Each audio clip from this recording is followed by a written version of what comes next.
Hi everyone, and welcome to another NGWA Industry Connected video. Today I'm with John Fowler, CSP, CMSP, Safety Manager at National Exploration Wells and Pumps Incorporated in Elko, Nevada. Welcome, John. Thanks for your time today. Yeah, well, thank you for the opportunity. I always enjoy these and talking to people in the industry. So hopefully I'll get some good information across. Yeah, we look forward to it. To begin, you presented on pressure hazards in the groundwater Week 2020 and wrote on the topic for the June 2021 issue of Water Well Journal. What are three key takeaways everyone should know? Well, there's several takeaways. I think one of the biggest ones is inspections. You know, we get really complacent around our high pressure systems, whether they're air high pressure, whether they're water, fluid high pressure, or hydraulics. And I think it's important that we just keep inspecting them. We can walk past the same hose day after day and sort of see it slowly degrading over time and just get used to it. But we have to understand how much pressure there is behind that rubber and that metal, and that if we start seeing hoses, fittings, anything like that that are starting to wear, we need to bring it up so that they can be changed out. I think that's the biggest thing is, it works, the pressure is going through there, so people think everything's fine. But if you haven't seen an air line come apart or a water line come apart, it's pretty spectacular. There's a lot of energy there. So I think that's one of the biggest things, is to make sure we're inspecting our stuff, inspecting our equipment and our lines. Another one has to do with pressure relief.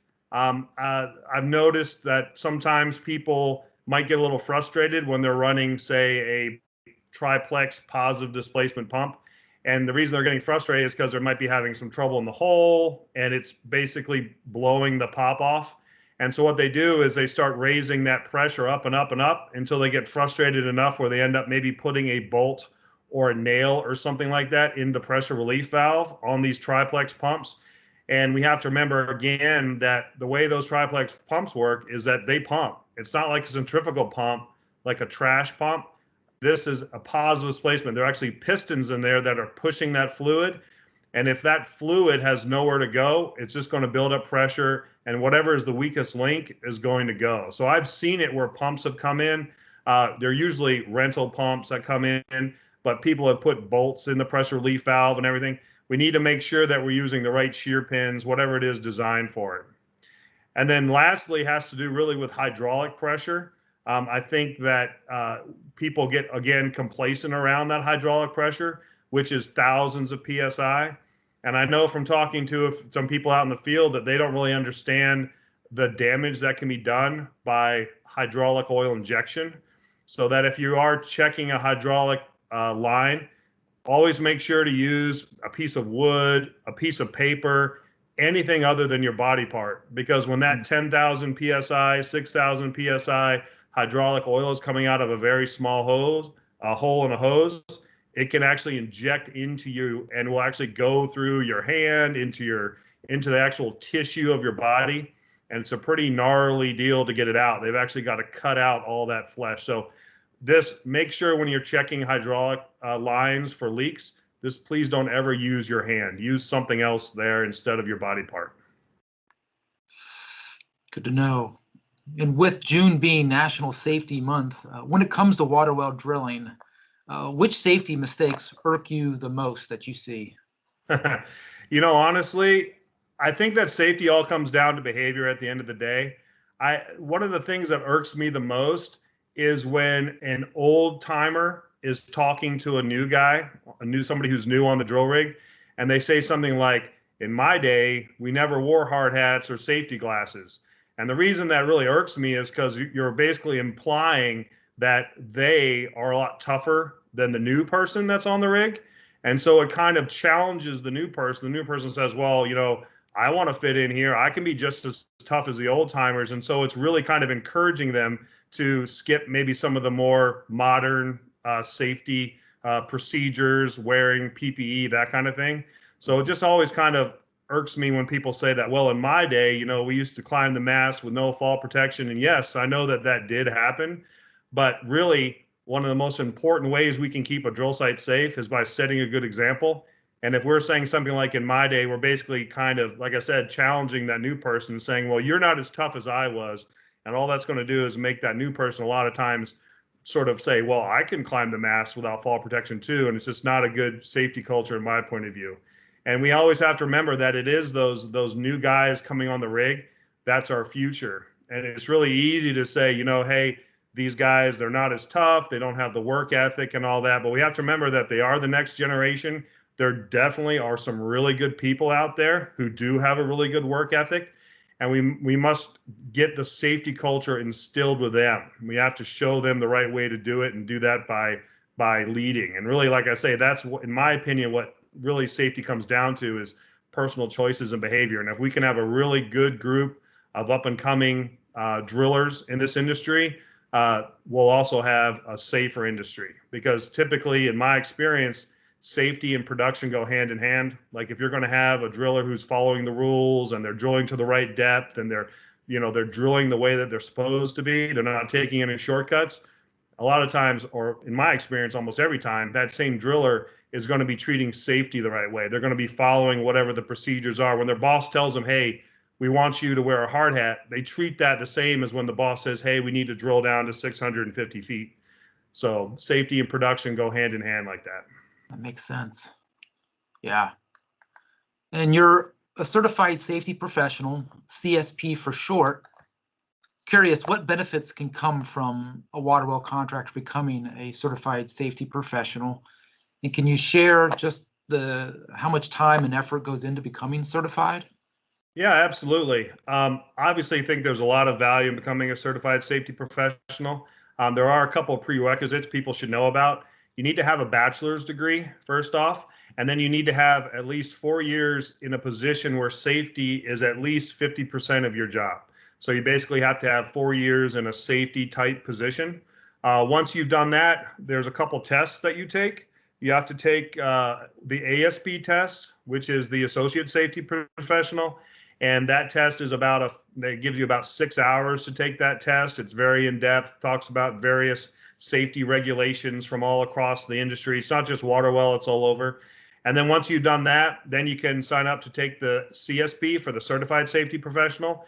And that's, again, another 6-hour test with a lot of questions. So it's a lot of time and effort that goes into actually getting that certification. But there's a lot of value there because, if you're dealing with someone who has gone through that process and is a CSP, that they have a certain baseline of knowledge in the safety industry. And actually, the CSP also, there's a lot of focus there, I should say, on interacting with management and interacting with the crews. So really, the ASP kind of makes sure that you have a good baseline understanding of safety rules and regulations.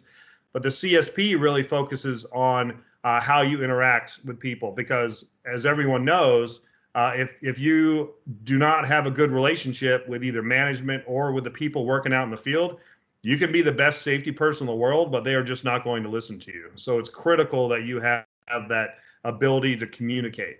So it's kind of difficult to get the CSP, but I do think it's a good idea for people in the industry to know the CSPs, especially some who have experience in water wells, because they'd be a really good source of information, a place to go if they have questions about regulations. And just like myself, safety people really like to talk, so it's usually not a problem to get us talking. We appreciate you talking so much and presenting at past Groundwater Weeks as a presenter at our workshop. So you also wrote about crane safety in the June 2017 issue of Water Well Journal. What are some overlooked safety steps when you see when contractors operate a crane or pump hoist? Well, that's a good question.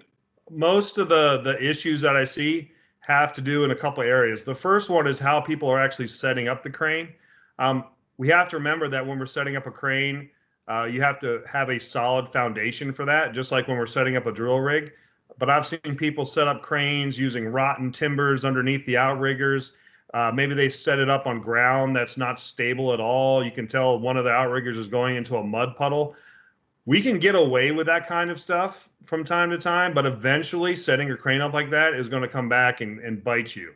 So it's absolutely critical that when we're setting up a crane, we make sure that it's on level ground, that the ground is as compact as we can make it, and that it's on a solid base, solid blocking that's tight together. So those are really some of the big issues I see for setting up the crane. Mhm. And then the one issue that I see over and over again when I put on crane classes for the company, for national, and one of the things I see over and over again, and this is not to knock the people out in the field, because if nobody shows them, they don't know how to do it, has to do with load charts. I think that everybody out in the field, well, I should say, it's not the difficult part of crane training is not actually teaching someone how to run a crane. It's teaching someone what the limitations are on that crane. And a lot of people will just jump in a crane and start picking something up, and they're told things like, well, if the outrigger starts coming off the ground, it's too heavy, or if you can't boom up anymore, then it's too heavy, and all these kind of weird rules of thumb. But what we really need to do is actually take the time to open up the load chart and look in the load charts and start figuring out how much can this crane really pick up. Because when people start actually looking in the load charts, you see them start thinking about these picks they've done in the past and say, man, I was lucky there. And you can only be lucky so many times. So really just make sure that the crane is set up on a good foundation. And then I can't emphasize enough the importance of understanding the load charts, understand how to use them. Cranes nowadays, a lot of cranes, the newer cranes, I should say, they have computers in them. And so people jump in there and they look at this computer, and if it's in the green, they can pick it up. If it's in the red, they can't pick it up. But even with the computers, they're only as smart as the person who programmed them. And we've had a couple instances where cranes either weren't programmed correctly, or we even had a case where a crane, there's a wire that measures how far out the boom extends, and that was snagged on a branch and pulled out, and just in the mob sending it out to the drill site. So just that little bit of that cable being pulled out affected how the crane computed what the capacity was. So my point of this is that these are all great tools, but at the end of the day, we really need to make sure we understand the load charts. Yeah. Yeah. And can you give us a refresher on the OSHA certification requirements for those who do operate a crane within our industry? Yeah, absolutely. So those certifications are 1926, 1400, if you ever want to look up in the actual OSHA regs. There is a little bit of confusion about them. And the reason I say there's confusion is because there's always a little bit of, I guess maybe I should say, back and forth on whether water well drilling is in general industry or is in construction. Now, there is a pretty clear standard from 1985 that says that if it's water well drilling, that the drilling operations fall under the general industry standards. Well, the crane certification standards, that is a construction industry standard. So those are two different sets of regulations. However, and don't quote me on this, but the understanding that I have from talking to other professionals throughout the industry is that OSHA will likely interpret this as when the drill is set up and drilling, it's under general industry standards. However, when you are setting up the drill, that drill site, and taking it down, that it likely falls under construction standards. Now, once again, that's just my sort of interpretation from talking to some other people. So it's not exactly clear how the certification really applies. Now, I think that it does.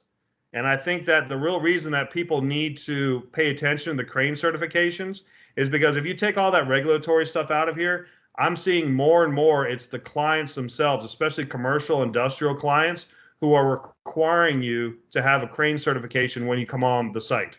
So whether or not OSHA is calling for it, a lot of these big industrial clients are actually requiring it because they know all about this, and they don't really care whether or not you are falling underneath general industry or construction, because what they say is we don't care. When you're on our property doing work, you have to have a crane certification. And really, if you think about it, it makes a lot of sense to make sure your people do have a crane certification, because you can cause a lot of damage and cause injuries by not operating a crane correctly. So what OSHA says is that if you're operating a crane in construction, that you have to be certified. You have to be certified by an accredited crane training company, and there's only a handful of them out there.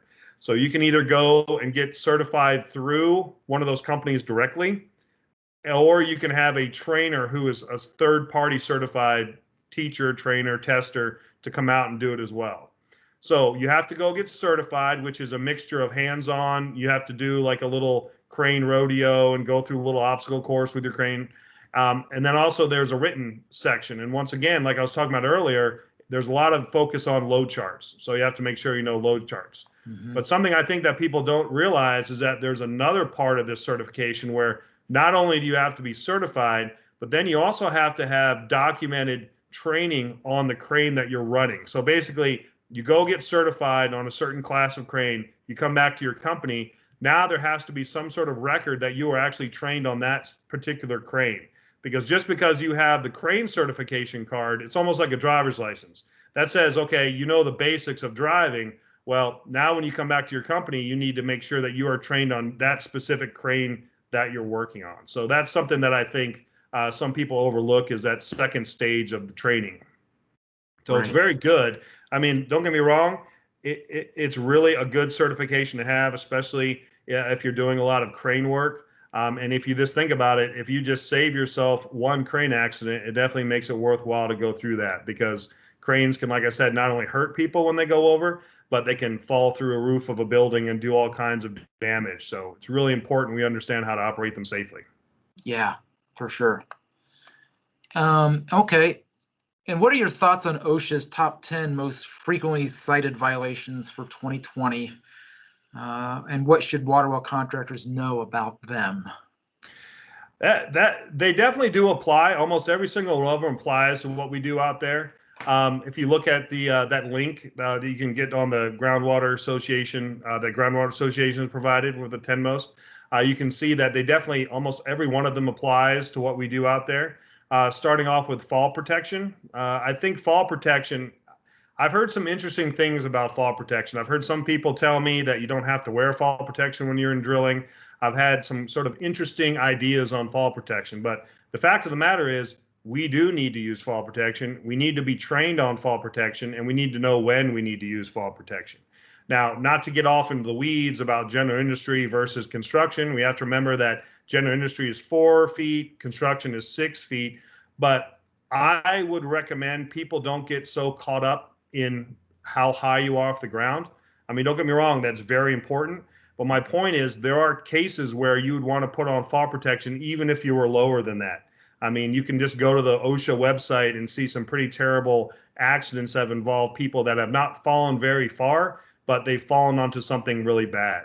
So it's really important to know, obviously, yes, what the footage requirements are, but to really step back and take a big look at the big picture and say, okay, you know, I really should, even though maybe I'm not going that high, I really need to put some fall protection on. Don't get caught up in, well, is it 4 feet or 6 feet? Just really think, you know, what could happen if I fall? Because, and I like to tell this when I do my fall protection training, is I always ask the question, well, how high do you have to be to really be killed in a fall? And I usually get all kinds of answers. People say 6 feet, 10 feet, 4 feet. But if you think about it, you can walk out on concrete, close your eyes, and fall backwards and hit your head, and you could be killed just from that fall, from standing on the ground level. So I'm not saying to put your fall protection on at all times.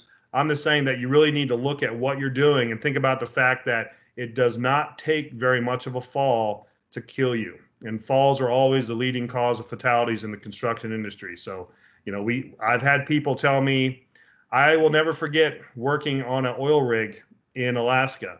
And a guy told me, he was a young guy, and I think people know how young people think they can be indestructible at times. And we're going up to work on, actually it was the BOPs, which are the blowout preventers, about 30 feet tall. And he said to his supervisor, well, I'm not wearing fall protection because I don't plan to fall today. And it might sound silly when somebody says that, but I've heard other people say similar things. Like, people think from the movies that, you know, they have these cat-like reflexes. Well, no kidding. Just like you would expect, he goes up there. He had his fall protection on. He was up there for maybe 10, 15 minutes, and he slipped and he fell. Next thing you know, there he is hanging from his fall protection. He was perfectly fine. But my point is, we need to make sure that we really sit back and look at what we're doing, understand that we do need to wear fall protection, because it does not take very much of a fall to kill us or to hurt us. And we have to get over this thing about how, well, I'm not planning on falling today, because there's nobody out here who can actually plan that. And there's no one out there whose reflexes are so good that if they do fall, that they'll actually catch themselves in time. Yeah. So, and then as far as like HAZCOM, I think just make sure that, you know, we have labels on our stuff. That's pretty straightforward. One of the things that I've seen maybe a lack of knowledge out there, even though it's been around for several years, is that we now are part of what's called the globally harmonized system. And if you don't know what that is, it'd probably be a good idea to look it up. It's basically a way of us communicating with other countries about what the hazards are of chemicals, and there's pictograms involved. I don't really have time to get into it, but it would be worth, if you don't know what the globally harmonized system is, go look it up. That's why we call things SDSs now instead of MSDSs. As far as respiratory protection, really just know what you're exposing your people to. Make sure that if you are exposing your people to something like silica in high enough levels, that you are wearing respirators, that you're clean shaven, that you're storing your respirator. That's definitely, that once there is respiratory protection. But that's a case where if you do know someone who's in the safety industry, and there's plenty of people out there who are consultants, et cetera, but it would be a good idea to maybe ask them some questions, because there's a lot to the respiratory protection standards and dealing with silica. Scaffolds, I honestly don't use scaffolds very often, so I can't really comment too much on this. Obviously, there's rules that go along with it, but I haven't really been around scaffolds. It's not part of what we really do. Ladders, people have to understand they need to inspect ladders. I've seen ladders just completely destroyed that people are actually working on, which is pretty crazy. And one of the things we have to remember that really destroys our ladders, our fiberglass ladders, is the sun. You see those people that get up on sort of a pink or maybe a white ladder that used to be probably orange or color like that, or yellow. And that color change is telling you that that fiberglass has been damaged. And really, if you start seeing that big of a change, time to replace the ladder. And then lockout, tagout. So lockout, tagout, tryouts, another one of these, OSHA cited, most cited. That is something that I really do see, even in big industries, on big commercial sites. That is something that I even see on those sites being overlooked. I think it's one of those things where people think it's more of a pain to do it, and so they try to kind of avoid doing it whenever possible. But we have to understand that that lockout, tagout, tryout process is what's going to keep us from getting killed if that machinery starts. And one of the biggest things that I've seen where one of the biggest steps, I should say, that's overlooked is the actual tryout step. So you lock out the piece of equipment, you put a lock on it with your tag so that they know, whoever looks at it knows whose lock that is. But then that tryout step is absolutely critical, where you will go back in there and try to start the machine to make sure that it's running. The other thing that I've seen is totally overlooked is that lockout, tagout, tryout is not just for whether or not that machine can start. We have to think about all the other energies that are involved: gravity, hydraulic, pneumatic. If you go and look at like the OSHA website, or if you go and look at the MSHA.gov website, they have all kinds of various alerts and incident reports and accident reports that involve people working on equipment or around processes where they might have thought they actually locked the machine out. They had it set so that machine wouldn't start. They hit the start button, it doesn't start, but they forgot that maybe a hydraulic ram was holding something up over their head, or they forgot that there was trapped pressure inside of an air tank. And so that's just the biggest takeaway, I would say, is when you're dealing with lockout, tagout, tryout, is to, number one, obviously try to make sure that the equipment is locked out, but step back and take a look at the whole big picture and make sure that you haven't overlooked some sort of energy. Like I said, gravity, pneumatic, there's a whole list of them. So just look at the big picture. Okay. Yeah. And then as far as the forklift training, just make sure you're trained on that kind of equipment, because even though it's a forklift, you might run around on it. It's something that you definitely need to be trained on. We had already talked about the fall protection training. Just make sure that you have training on that. And there's really good authorized person, competent person training out there. If you're ever interested in going, you can sign up for classes. There are some states out there which will have free training as well. So there's definitely a lot of resources for that. And then there's just a couple left. The PPE, personal protective equipment. That's really, I think, comes down to setting example, is to use it and then also inspect it. It's very tempting to take your PPE off when no one is around. You take off your safety glasses, you take off your hard hat, but you've got to remember what that's there for. It really is the last line of defense between you and whatever could potentially hurt you. So I know you might feel like you don't look tough when when you have a hard hat on and safety glasses, but I can tell you from seeing people that have gotten hit in the head, that have had stuff sprayed in the face, that after something like that happens, absolutely, they're 100% on board with wearing PPE. And then the last one is the machine guarding. And that is definitely, I think, becoming more and more of something that people are looking at in our industry.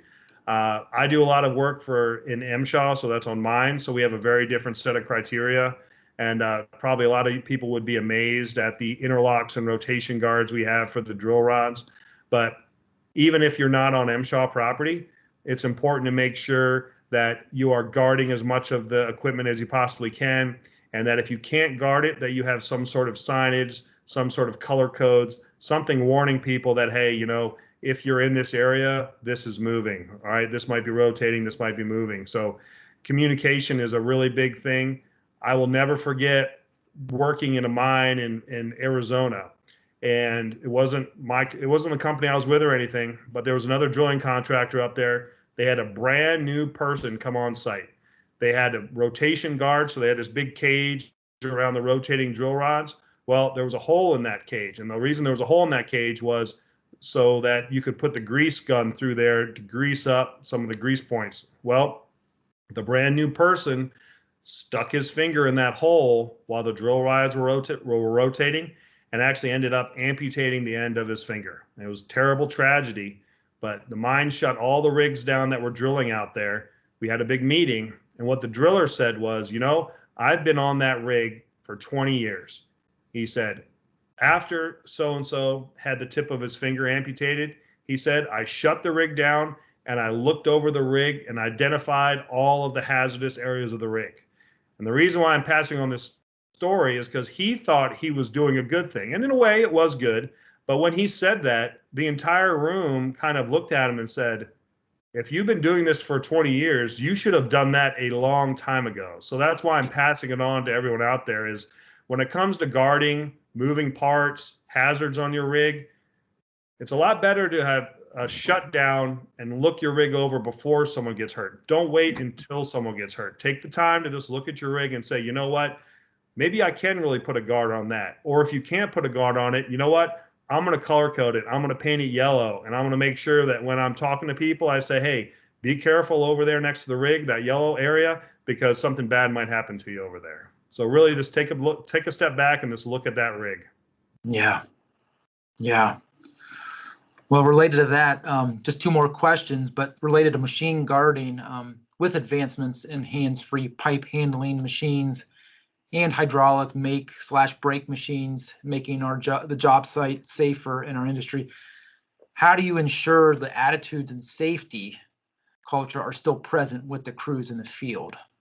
That's a really good question. That's a really good question because you don't ever want to get into a sort of state of mind where people think that their safety is somebody else's responsibility, right? You don't want people working on the rig to say, well, the company's got me covered. They've already invested all this money in hands-free this and hands-free that, so I must be perfectly safe. It's critical to just keep reminding people that, yes, we have these, and there's been some pretty amazing advancements in rod handling, hydraulic make and break, all these processes that we used to do by hand.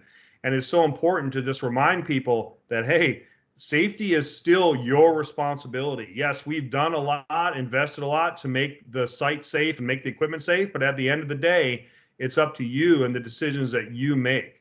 I know one of the ways that we're doing it at National is just by having constant interaction. We're constantly having management going out in the field, not just safety, but operations as well.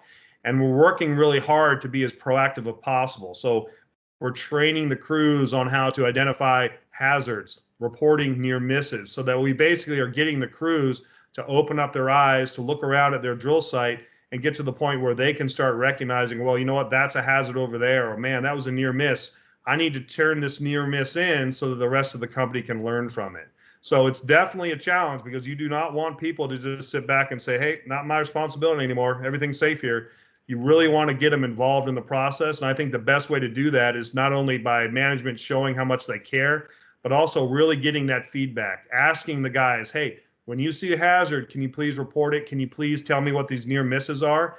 without getting them in trouble. And that's the critical part. You don't ever want someone to turn in a hazard near miss and then get in trouble for that. Because obviously if you do that, no one's ever going to turn anything else in. So it's got to be completely a positive experience. Say, hey, I need to know, we need to know this kind of information so that we can make it safer for you out there. You kind of have to have that good relationship between, you know, the supervisors and the drill crews and safety and everybody just working together and realizing that everybody's on the same side. Yeah. Okay. And lastly, as we head into the summer months, what are some tips you've picked up over the years that make life, job life, easier when working in the heat? Oh, yeah. So interesting you bring that up. When I first started working in Arizona, and when I first started with National, I was based out of the Phoenix office. And so I was working in some pretty significant heat. And at first I was kind of frustrated because we had to wear long sleeves because that's what a lot of the mines required. And I always said, man, I wish I was wearing those short sleeves because I'd be cooler. But what I pretty quickly realized was that you're actually a lot cooler when you have your entire body covered. And I always like to use the example, if you think about the Bedouins that are in the Middle East, they're out in the Sahara Desert. You don't ever see them running around in Speedos. You see those guys completely covered from head to foot. And because they've realized that if they can keep that sun from beating down on their skin, they're going to keep their core temperature from rising. We don't want that blood to start getting hot. One of the best, besides long sleeves, one of the best tools that I've seen out there, are things that have really helped in the heat, are the hard hat sun shield. So what these things are is it's like a little flap that hangs down behind your hard hat. And I think people have a natural tendency when you're talking to someone or when you're just living your life is to keep your back to the sun. There are not many people that will just stand there and stare at the sun. So you're kind of naturally turning around.